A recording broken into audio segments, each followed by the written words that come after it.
Bismillahirrahmanirrahim. Merupakan orang pelaku riba dengan orang yang sedang kesurupan. Artinya ada yang salah dalam dirinya. Bukankah orang kesurupan itu banyak salahnya? Kata-katanya meracau, tindakannya kacau dan sebagainya. Itu bahasa kiasan. Seakan-akan orang riba itu banyak salah dalam dirinya. Makannya salah, gerakannya salah, macam-macamnya salah. Karena ingat, kalau sesuatu yang haram masuk ke dalam diri seseorang, menyebar lewat darah, maka semuanya ini akan punya konsekuensi yang tidak mudah. Satu, dia akan menutup pintu-pintu kebaikan dalam dirinya. Misal, masuk ke telinga, Quran surah ke-6 ayat 25. Wa fi adhanihim waqra, di telinganya akan berbentuk sumbatan. Menyumbat. Bukan gak bisa dengar. Karena yang haram, yang jelek itu nutup, yang baik ketutup. Jelek lawannya baik. Kalau yang jelek masuk, yang baik gak akan masuk, Pak. Orang yang kata-katanya buruk, maka dia sulit mengatakan kosakata yang baik. Sama dengan orang yang terbiasa berkata yang baik, maka dia sulit menemukan kosakata yang buruk. Karena itu ketika yang buruk masuk ke dalam diri, beredar kemudian dengan darah, jadi daging menutup pintu kebaikan. Makanya jangan heran, orang-orang yang kemudian tertutup pendengarannya untuk mendengarkan kebaikan, kalau yang jelek-jelek cepat masuk. Tapi yang baik susah. Bahkan rumahnya di sini, ini masjid, jaraknya cuma 5 meter. Speaker masjid ke rumahnya begini. Adzan berkumandang, Allahu Akbar, gak kedengaran. Sementara yang 500 meter bahkan 5 kilo, itu sebelum waktunya adzan sudah datang. Dengan kakinya dia melangkah, ini sepeda ada, mobil ada, segalanya ada. Tinggal jalan kaki, gak tembus. As-salatu khairum minan naum, terbalik ke telinganya. An-naumu khairum minas salat. Ya, ini poinnya. Masuk ke mata jadi bahaya. Orang yang terbiasa makan yang haram, kemudian itu jadi darah, mengalir, jadi daging, menghambat ke matanya, maka di matanya ada penutup. Maka turun Quran surah kedua ayat ke-7. Paling kanan agak sedikit ke atas. Khatamallahu ala qulubihim wa ala sam'ihim wa ala absarihim ghishawa. Di matanya ada penghalang. Sehingga dia nggak bisa bedakan mana sesuatu yang baik, mana yang tidak baik. Masuk ke tangan, ini sentuhannya nggak baik. Sudah senang dengan yang haram. Kalau yang haram sudah menguasai dirinya, maka yang halal-halal akan cenderung terhindari. Istri yang halal sudah tidak dipandang lagi. Suami yang halal sudah tidak peka lagi. Anak yang halal sudah tidak disenangi lagi. Semua akan tergerak pada kepentingan-kepentingan yang haram. Seperti minyak tidak bersatu dengan air, maka haram pun tidak akan pernah bersatu dengan halal. Karena itu Allah katakan, pelaku riba itu cenderung punya masalah dalam hidupnya seperti orang yang kesurupan, dikerjai oleh setan.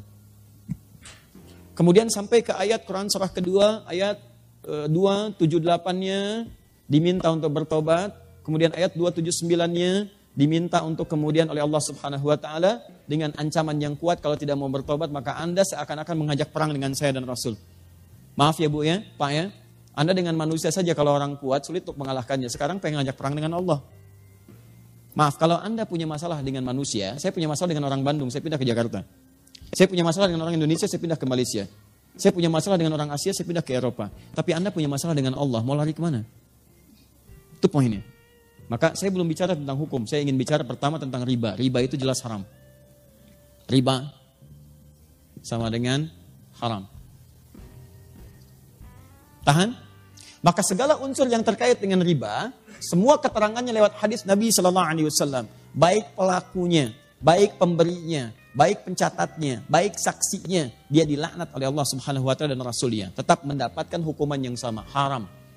Pelaku, pemberi yang menerima, saksi, bahkan pencatat. Fasilitator. Awas, saya belum bicara tentang profesi, saya bicara tentang riba. Jadi kalau ada orang mengerjakan kemudian riba, ya, bahkan saat ada alternatif yang lain dia paksakan untuk mengerjakan riba, maka dia masuk dalam kategori ini. Haram sama dengan dosa. Laknat, kalau sudah ada laknat, resikonya tidak mudah.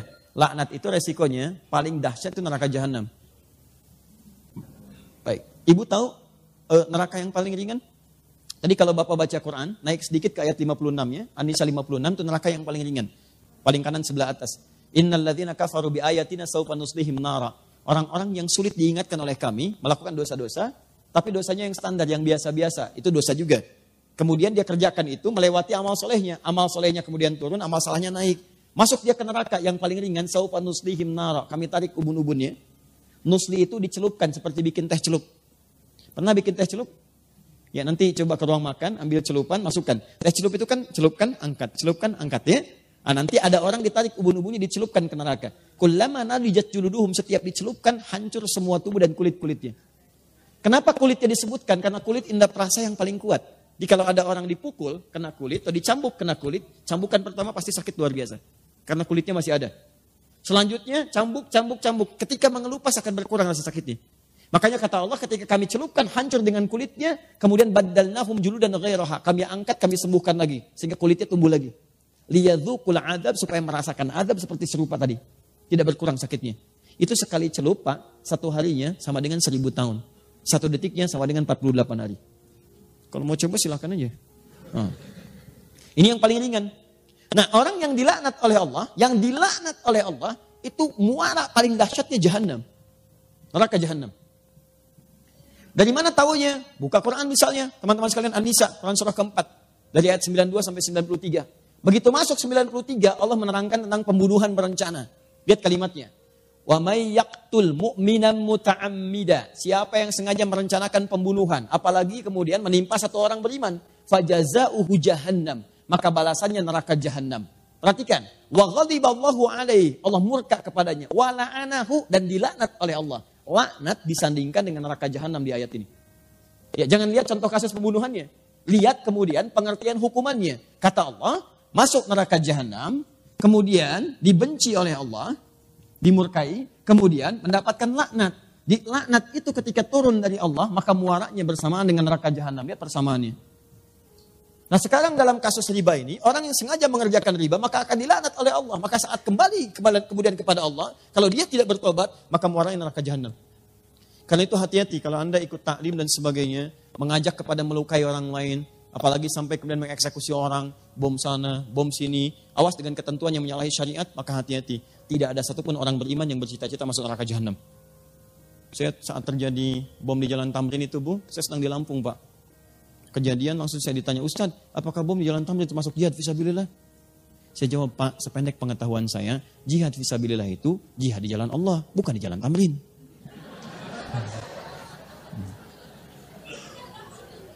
Sekarang balik sini ya. Lihat sini, fokus. Ini baru riba. Saya mau terangkan hukum dosa dulu. Nah, setelah itu baru kita masuk kemudian kepada pertanyaan. Ada bank konvensional, tadi disebutkan. Di antara kemudian tautannya dengan jasa yang digunakan oleh notaris, boleh jadi ada kemitraan yang tersangkut paut dengan bank konvensional. Apakah setiap turunan dari transaksi bank konvensional menghasilkan riba? Itu pertanyaan yang pertamanya. Satu, apakah kemudian kalau ini menggunakan jasa bank konvensional, termasuk dalam kategori riba pula? Itu kemudian yang mesti kita jawab. Nah, teman-teman sekalian, sekarang saya terangkan sedikit saja tentang hukum. Nanti saya masuk ke Fatwa MUI nomor 1 tahun 2004, ditandatangan tanggal 5 Dzulhijjah tahun 1424, ya bersamaan dengan tanggal 24 Januari tahun kemudian 2004, ya. Jadi setahun sebelum didirikannya INI. Sini.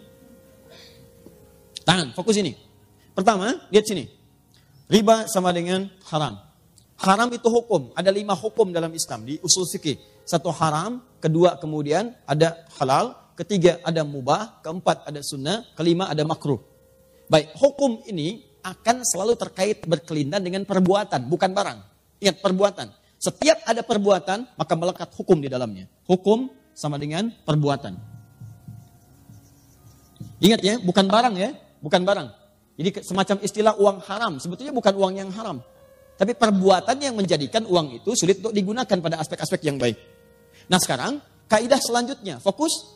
Perbuatan ini akan terkait berkelindan dengan sebab. Dalam usul fikih disebut dengan ilat namanya. Kaidahnya berbunyi, gak usah dihafal, yang penting paham. Al-hukmu yaduru ma'a illatihi. Al-hukmu yaduru ma'a illatihi. Hukum itu terkait dengan perbuatan yang terkait berkelindan dengan sebabnya. Apa sebab perbuatan itu yang menyebabkan dia dihukumi dengan 5 hukum tadi? Tahan. Ya, sampai sini nggak apa-apa, masih remang-remang, nggak ada masalah. Hukum terkait dengan perbuatan. Perbuatan terkait dengan sebab. Yang menyebabkan hukum turun, ini sebabnya. Apa sebab motivasi perbuatannya? Nah, sebab ini cukup menarik dalam tinjauan hukum Islam. Bahkan yang pasti halalnya pun itu bisa berubah jadi haram karena sebabnya. Seperti yang haram pasti pun itu bisa berubah menjadi halal karena sebabnya. Contoh, sholat. Sholat itu halal atau haram? Sholat, bahkan wajib. Hukumnya wajib, halal bahkan wajib. Wajib dikerjakan. Tapi ternyata yang wajib ini bisa menjadi haram dikerjakan saat ada sebab tertentu yang mengiringi penunaiannya. Contoh, sholat dengan ria. Ria itu pengen dilihat orang. Orang sholat harusnya dilihat Allah. Dia sholat motivasinya pengen dilihat orang. Sebab dia sholat ke masjid itu karena pengen dilihat orang, bukan pengen sholatnya. Maka turun ayat, fawailul lil musallin. Celaka orang sholat, disebut celaka. Jadi Anda bayangkan, yang sholat aja ada peluang celaka, apalagi yang gak sholat. Nah siapa yang sholat ini? Bukan semua orang sholat. Alladzina hum an sholatihim sahun. Yang lalai dalam sholatnya. Siapa orang lalai ini? Alladzina hum yura'un, yang ria. Sholat yang hukumnya wajib, itu bisa berubah haram ketika dikerjakan dalam konteks ria dalam mengerjakannya. Paham? Nah, saya tanya lagi, ada hewan yang hukumnya haram. Apa diantaranya? Baik, babi. Hewan itu haram, diharamkan misalnya. Babi, hukumnya haram. Jelas haramnya. Tapi ada sebab tertentu yang menjadikan babi itu bisa berubah kemudian menjadi halal dalam sementara waktu. Bukan selamanya. Contoh, Anda misalnya ada tugas, kemudian penelitian, sampai studi banding ke Cina. Daratan yang paling jauh. Masuk ke wilayah yang terpencil, tiba-tiba gak ketemu hewan yang halal. Ayam gak ada, alhamdulillah. Kambing gak ada, sapi gak ada, yang ada cuma babi. Sehari tahan, 2 hari, 3 hari sudah mulai lapar dan kelaparan. Dalam posisi demikian, apakah boleh makan babi, Bu? Tidak, besar begitu babi. Tidak bisa. Yang boleh makan daging babi, setelah itu dipotong dulu, dimasak dulu. Babi kan besar, bagaimana bisa dimakan? Ya? Nah, lihat sini. Tahan. Fokus ini. Jadi, ambil sebagian dagingnya, kemudian dia mulai dibersihkan, dia dimasak dengan baik dan sebagainya. Dan di saat itu dia menjadi halal. Lihat, halal untuk dimakan untuk menutupi rasa lapar saja, bukan untuk dinikmati. Bukan untuk dinikmati. Ya, jadi sifatnya sementara. Perhatikan baik-baik ya. Semua yang berhukum tetap ketika ada sebab tertentu pasti sementara sifatnya. Ya, ini siap, lihat baik-baik. Ini hukumnya haram. Karena ada sebab tertentu, maka dia sementara menjadi halal. Sampai hilang sebabnya itu. Begitu Anda kemudian menemukan ayam, maka babi sudah tidak halal lagi. Tinggalkan babi. Sekarang yang dimakan apa? Bukan ayam besar begitu, daging ayam yang dimakan. Ya, Anda sembelih dulu, kemudian potong itu, masak dengan baik, baru dimakan. Babi tinggalkan, maka hukum halal bagi babi pada satu yang sementara sudah tidak berlaku lagi.